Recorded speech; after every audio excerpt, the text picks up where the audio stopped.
नमस्कार दोस्तों, स्वागत है आपका अपने YouTube चैनल धार्मिक बातें और विचार में। दोस्तों, इस वर्ष 26 मई को बुद्ध पूर्णिमा है। बुद्ध पूर्णिमा वैशाख मास की पूर्णिमा को मनाई जाती है। इस दिन साल का पहला चंद्र ग्रहण लगने वाला है। इस वर्ष 2021 में कुल 2 चंद्र ग्रहण होंगे, पहला 26 मई को और दूसरा 19 नवंबर को। तो दोस्तों, मैं आज अपने इस वीडियो में आपको ग्रहण के दौरान ऐसे 2 अचूक उपायों के बारे में बताऊंगी जिनको करने से आपकी मनोकामना पूर्ण होगी तथा माँ लक्ष्मी की कृपा आप पे बनी रहेगी। तो दोस्तों, ये दोनों चंद्र ग्रहण पूर्णतः या आंशिक रूप से पूरी दुनिया में दिखाई देंगे। 26 मई को लगने वाला चंद्र ग्रहण उपछाया या आंशिक ग्रहण होगा। विज्ञान के अनुसार सूर्य, चंद्रमा तथा पृथ्वी जब तीनों एक ही लाइन में आ जाते हैं तो इस स्थिति को चंद्र ग्रहण कहते हैं। दोस्तों, यह चंद्र ग्रहण प्रशांत महासागर, पूर्वी एशिया, उत्तरी व दक्षिणी अमेरिका के ज़्यादातर हिस्सों सहित और ऑस्ट्रेलिया में पूर्ण रूप से दिखाई देगा, लेकिन भारत में यह आंशिक रूप से दिखाई देगा।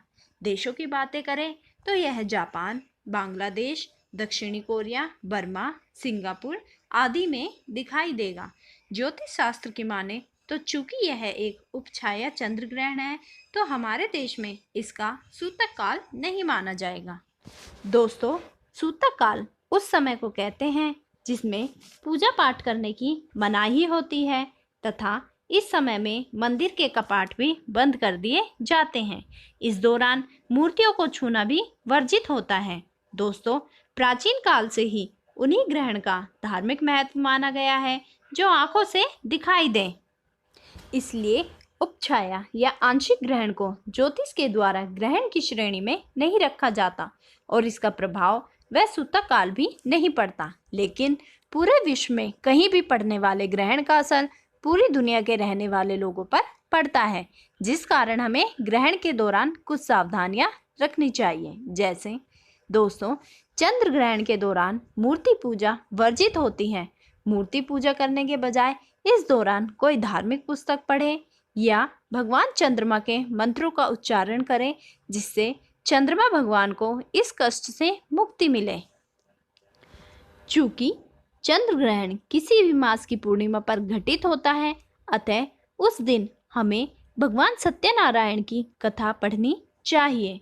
ग्रहण के समय भोजन करना वर्जित माना जाता है, क्योंकि इस दौरान हमारे वातावरण में जीवाणुओं की संख्या बढ़ जाती है, जो भोजन के दौरान हमारे शरीर में जाकर उसे नुकसान पहुंचाती है। दोस्तों, चंद्र ग्रहण के समय गर्भवती महिलाओं को विशेष ध्यान रखना चाहिए, क्योंकि गर्भवती महिलाओं का ग्रहण के समय घर से बाहर निकलना तथा चाकू या सुई से काम करना वर्जित माना गया है। प्राचीन समय से ही यह माना जाता है कि ग्रहण के समय यदि महिलाएं कोई भी ऐसा कार्य करती हैं तो इसका सीधा असर स्त्री के बच्चे पर पड़ता है। इस दौरान गर्भवती स्त्री को सोना नहीं चाहिए, उसे इस समय भगवान के नाम का जप करना चाहिए तथा एक नारियल अपनी गोद में रखकर बैठना चाहिए और ग्रहण के पश्चात स्नान करके उसके वस्त्र व नारियल उसे दान कर देने चाहिए। दोस्तों, ग्रहण के समय हमें हमारे घर में रखे हुए पके भोजन में व जल में तुलसी के पत्ते डाल देने चाहिए। ऐसा करने से वह भोजन दूषित होने से बच जाता है। दोस्तों, ग्रहण के साथ साथ ग्रहण के पश्चात भी हमें कुछ सावधानियां बरतनी होती हैं तथा कुछ कार्य करने होते हैं, जो इस प्रकार से हैं। ग्रहण के पश्चात स्नान अवश्य करें तथा जो वस्त्र आपने पहने हैं उन्हें या तो आप दान कर दें, नहीं तो अच्छे से साबुन से धो लें। स्नान के पश्चात अपने मंदिर व घर के प्रत्येक कोने के साथ साथ घर के पेड़ पौधों पर भी गंगा जल छिड़क कर उन्हें पवित्र करना चाहिए। घर को पवित्र करने के पश्चात अपने पितरों तथा देवी देवताओं के नाम से दान करें तथा पूजा पाठ करके तत्पश्चात भोजन ग्रहण करें।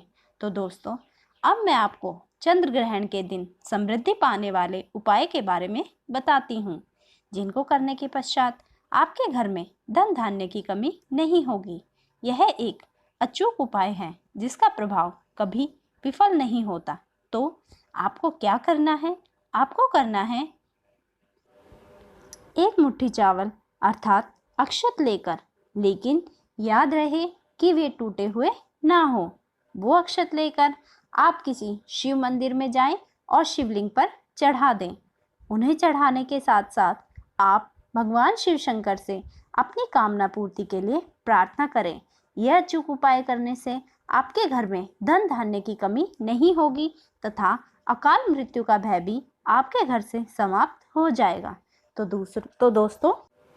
दोस्तों दूसरा उपाय है, ग्रहण के पश्चात थोड़े से चावल लेकर उसे लाल कपड़े में बांधकर पोटली बना लें। लेकिन याद रहे कि ये चावल भी टूटे हुए नहीं होने चाहिए। पोटली बनाने के बाद उस पोटली को आप माँ लक्ष्मी के सामने रख दें और माँ लक्ष्मी का पूजन विधि विधान से करें। उसके पश्चात उन चावलों में से 21 चावल लेकर एक छोटी पुड़िया बनाकर अपने पर्स या तिजोरी में रख लें। यह उपाय करने से माँ लक्ष्मी की कृपा आप पर बनी रहेगी तथा बाकी बचे चावलों की खीर बनाकर पूरे परिवार में बांट दें। यह उपाय करने से आपकी सारी बाधाएं दूर होंगी। तो दोस्तों, ये उपाय अपनाकर आप भगवान की कृपा दृष्टि पा सकते हैं तथा अपने घर में धन धान्य में वृद्धि कर सकते हैं। दोस्तों, अगर आपको मेरा वीडियो पसंद आया हो तो इसे लाइक करें, शेयर करें और सब्सक्राइब करें। और दोस्तों, नए नोटिफिकेशन के लिए बेल आइकन को दबाना ना भूलें।